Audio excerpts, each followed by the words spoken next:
ஹரிநாராயண துரித நிவாரண பரமானந்த சதாசிவசங்கர் நாளென் செய்யும் வினைதானென் செய்யும் என நாடி வந்த கோலென் செய்யும் கொடுங்கூற்றின் செய்யும் குமரேசர் இரு தாளும் சிலம்பும் சதங்கையும் தண்டையும் சண்முகம் தோளும் கடம்பும் எனக்கு முன்னே வந்து தோன்றடினே. ஓம் அனுமந்தாய வித்மகே வாயு புத்திராய தீமகே தந்தனோ மாருதி பிரச்சோத்யாத் பட்டீஸ்வரம் ஸ்ரீ விஷ்ணு துர்கையே போற்றி. உலகெங்கிலும் வாழ்ந்து கொண்டிருக்கும் ஸ்ரீராம் ஆஸ்ட்ரோ யூடியூப் சேனல் நேயர்களுக்கு டாக்டர் சைதை ராஜாவின் அன்பான வணக்கங்கள். நாம் இப்பொழுது இந்த எபிசோடில் வார ராசி பலன்களை பார்க்க போகிறோம். அக்டோபர் 26 முதல் நவம்பர் 1 வரைக்கும் உள்ளடக்கிய நாட்களுக்கு கிரகங்கள் ஒவ்வொரு ராசிக்கும் எப்பேற்பட்ட பலனை வழங்கப் போகிறது என்பதை பார்க்கலாம் வாங்க. இந்த வாரம் முழுவதும் வளர்பிறை நாட்களே. இதுவரைக்கும் எங்கள் சேனலை பார்த்து கொண்டிருக்கும் அன்பர்கள், சப்ஸ்கிரைப் செய்யாதவர்கள் சப்ஸ்கிரைப் செய்து கொள்ளும்படி கேட்டுக்கொள்கிறோம். ரைட் சைடில் சப்ஸ்கிரைப் இருக்கும், பெல் பட்டன் இருக்கும், ரெண்டுத்தையும் ப்ரெஸ் பண்ணிங்கன்னா அடுத்த நொடியே எங்களுடைய வீடியோ உங்களை நோக்கி வர துவங்கிவிடும். உங்களுடைய பேராதரவுக்கு என்றென்றும் நன்றி. உங்களுடைய பேராதரவு எங்களுக்கு பெரிய ஊக்கத்தையும் மகிழ்ச்சியும் ஏற்படுத்துகிறது என்று சொன்னால் மிகையாகாது. வாங்க ராசிக்குள் செல்லலாம். மகர ராசி அன்பர்களுக்கு வணக்கங்க. மகர ராசி காலபுருஷனுக்கு 10வது ராசி. சனி பகவான் ஆட்சி பெறும் வீடு. இப்பொழுது சனி பகவான் 3ஆம் இடம் என்று சொல்லக்கூடிய இடத்தில் உபஜயஸ்தானத்தில் இருக்கிறார், குரு பார்வையில் இருக்கிறார்.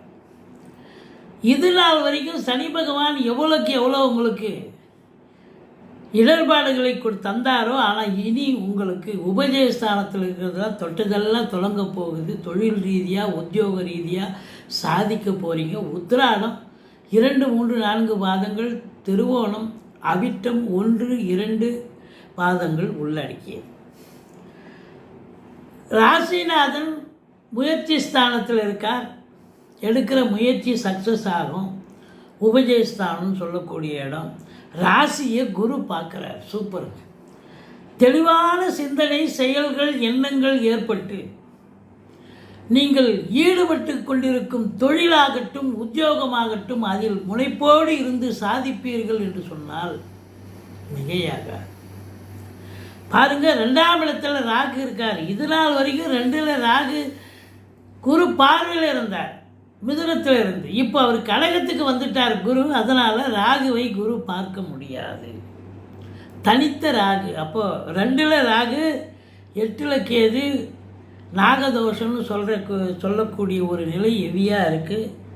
சர்ப்பதோஷம் இருக்கிறது. அப்போது ராகு கேதுக்கு நீங்கள் கண்டிப்பாக பிரீத்தி பண்ணி ஆகணும். எல்லா கிரகங்களை விட வலிமையானது ராகு கேதுக்கள். அதனால் ஓம் அமிர்த ராகுவே நமக, ஓம் அமிர்த கேதுவே நமக ஒரு 1008 தடவை அதை சொல்லுங்கள். ராகுவுக்கு கேதுவுக்கு ஒரு 1008 தடவை சொல்லுங்கள். கவுண்டிங்லாம் பண்ண வேணாம். அது கம்மியாக ஒரு 800 கூட வரலாம், இல்லை 1300 கூட வரலாம். அதை பற்றி கவலை இல்லை. நீங்கள் சொல்லிகிட்டே இருங்க. எல்லாத்துக்கும் ஒரு வைப்ரேஷன் இருக்குது. நீங்கள் சொல்ல சொல்ல அதுக்கு உண்டான ஒரு சக்தி, ஒரு பவர் நிச்சயமாக இருக்குது. 2ல் ராகு என்னன்னா குடும்பத்தை பிரிச்சிருவார். கொஞ்சம் நீங்கள் நிதானமானவர்கள். இந்த ராசி அன்பர்கள், மகர ராசி அன்பர்கள் ரொம்ப ஸ்பீடெல்லாம் இல்லை, நிதான போக்கு, ஒரு சாதுவான ஒரு சூழலில் இருக்கக்கூடியவர்கள். 2ல் ராகு இருந்த உடனே இப்போ பேச்சே ஒரு வீச்சு, முழு வீச்சாக இருக்கும். பேசுவதில் எச்சரிக்கை தேவை. ஒரு சொல் வெல்லும், ஒரு சொல் கொல்லும். நேரம் சரியில்லை அப்படின்னு சொன்னால் அந்த ஒரு சொல்லால் அதில் பாதாளத்தில் போயிடும், பிரச்சனை வந்துடும். குடும்பத்தில் சண்டை சச்சரவு, பிரச்சனைகள், பிரிவினைகள் வரும். ஏன்னா குடும்பஸ்தானத்தில் ராகு இருக்காருன்னு சொன்னால் எல்லா குடும்பமும் பிரியாது. குடும்பம் பிரியணும்னு இருக்கக்கூடியவர்களுக்கு அந்த சூழ்நிலையை ஏற்படுத்தி கொடுத்துருவார் ராகு. பிரிச்சிருவார். இருந்தாலும் கணவன் மனைவி விட்டு கொடுத்து போகணும். விட்டு கொடுத்தால் கெட்டு போவதில்லை யாருமே. அது மட்டும் இல்லை, வீட்டிற்கு வரக்கூடிய விருந்தாளிகள் நட்பு வட்டாரங்கள், இவங்க எல்லாருமே நீங்கள் அனுசரித்து பேசணும். தடாலடியாக நீங்கள் பேசி அவங்களை காயப்படுத்தக்கூடாது. தேவையில்லாத உங்களுக்கு நீங்களே எதிரி ஆகக்கூடிய ஒரு நிலை, உங்கள் வாக்கு தான் உங்களுக்கு எதிரியாக மாறும். அப்போ அதை நீங்கள் சூதனமாக புரிஞ்சுக்கிட்டீங்கன்னு சொன்னால் அப்போ நீங்கள் டேக்கிள் பண்ணக்கூடிய நிலை ஏற்படும். பேசுவதை குறைத்து கொள்ள வேண்டும். உணவு உண்பதை தவிர மற்ற நேரத்தில் பேசுறதுக்கு யோசனை பண்ணணும்.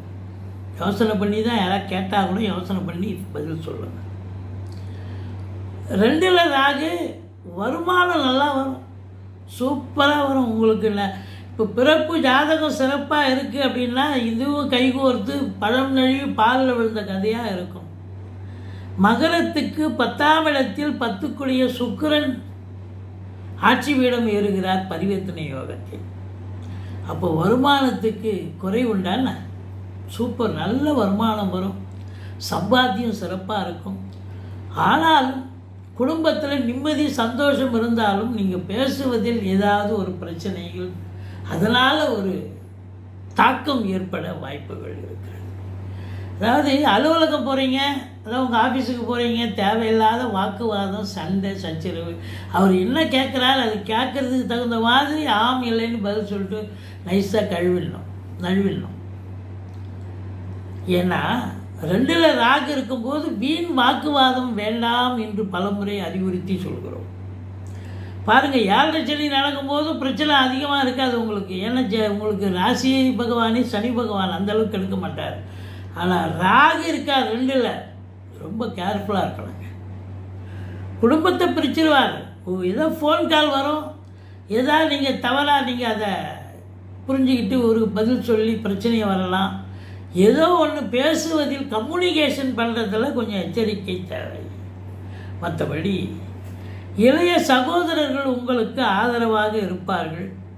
5ஆம் இடத்தை சனி பார்க்கிறது. பிள்ளைகளுக்கு இடர்பாடுகள் வரலாம், பூர்வீகத்தில் பிரச்சனைகள் வரலாம், எச்சரிக்கையோடு இருந்து கொள்ளுங்கள். ஆனால் 5க்குடைய சுக்கிரன் பரிவர்த்தனை யோகத்தில் 10ல் ஆட்சி பீடம் இருப்பதால் சூப்பர். கலைத்துறை, சினிமா இண்டஸ்ட்ரி, தொலைக்காட்சி இண்டஸ்ட்ரி, நாடகத்தில் பணிபுரியும் அன்பர்கள், மற்றபடி வங்கிகள், அரசு கருவூலம், இன்டீரியர் டெக்கரேஷன், அழகு ஒப்பனை நிலையங்கள் வைத்திருப்பவர்கள், ஆர்டிஸ்ட்டு, பெயிண்டரு, இதுபோல் சுக்கிரனுடைய ஆதிக்கம் நிறைந்தவர்களுக்கு, சுக்கிரன் இந்த ஃபேன்சி ஸ்டோர் வச்சுருப்பாங்க, இவங்கெல்லாம் ரொம்ப அற்புதமாக ஃப்ளரிஷ் ஆகக்கூடிய காலம்.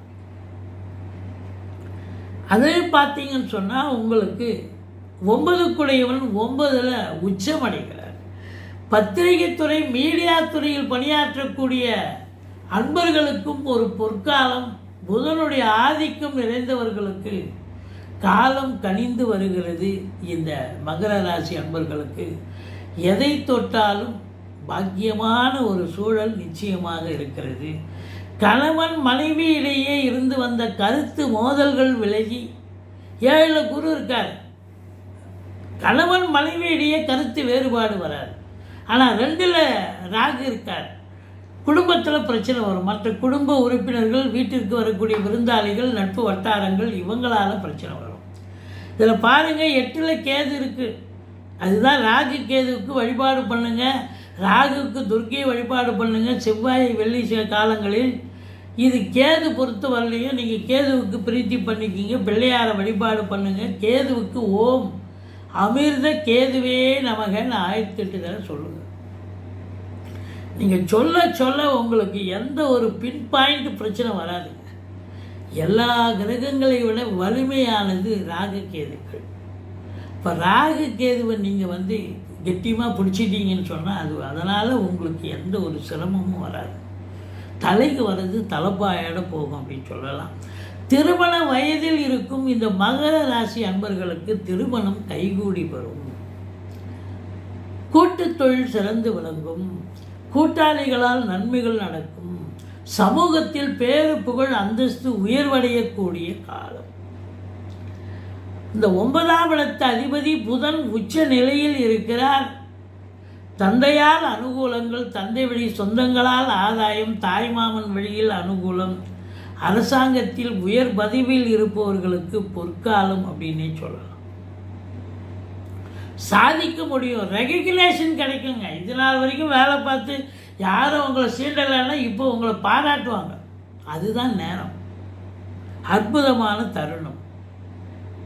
இதையும் தாண்டி செவ்வாயினுடைய ஆதிக்கம் இருந்த காவல்துறை, தீயணைப்புத்துறை, மருத்துவத்துறை, இராணுவத்துறை, ரசாயனத்துறை, மெடிக்கல் ஃபீல்டு,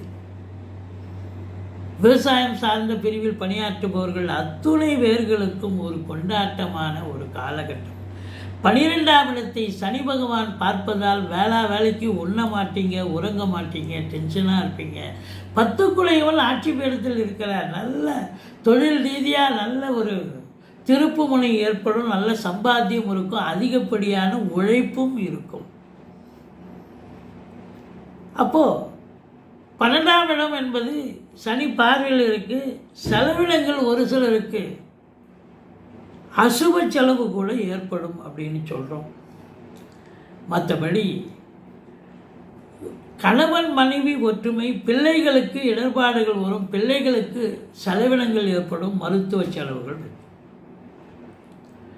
உங்களை பொறுத்தவரையிலையும் இந்த ராசி அன்பர்கள் வணங்க வேண்டிய தெய்வம் அப்படின்னு நம்ம சொல்லிட்டோம். ராகு கேதுவுக்கு பரிகாரம் பண்ணிக்கிங்க, பிரீத்தி பண்ணிக்கிங்க. மற்றபடி குறை ஒன்றும் இல்லை. மறைமூர்த்தி கண்ணா. எங்களுடைய வீடியோ பிடிச்சிருந்தால் லைக் பண்ணுங்கள், ஷேர் பண்ணுங்கள், சப்ஸ்கிரைப் பண்ணுங்கள். மறக்காமல் சப்ஸ்கிரைப் பண்ணுங்கள். நன்றி. வாழ்க வளமுடன்.